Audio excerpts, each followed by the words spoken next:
அவன் ஒவ்வொரு நாளும் அவளுக்காக ஒரு மெசேஜ் அனுப்புவான். சாப்பிட்டியா?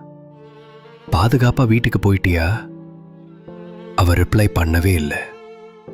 அவன் நிறுத்தல. ஏனெனில் ரிப்ளைக்காக அவன் காதலிக்கல. ஒரு நாள் அவளிடமிருந்து ஒரு மெசேஜ் வந்தது. தேங்க்ஸ். அவ சந்தோஷத்துல அழுதான். அடுத்த நாள் அவ மீட் பண்ண போனா. அவ கண்ணீரோடு சொன்னா, நான் உன்னிடம் பேசினது என் போன்ல இருந்து லாஸ்ட் மெசேஜ்னு தான். அவ அதிர்ந்தா. என்ன அர்த்தம்னு கேட்டான். அவ சொன்னா, நீ தினமும் மெசேஜ் அனுப்ப நம்பர் என் கணவரோடது. அவ ஆக்சிடென்ட்ல போயிட்டா. அவ மௌனமானா.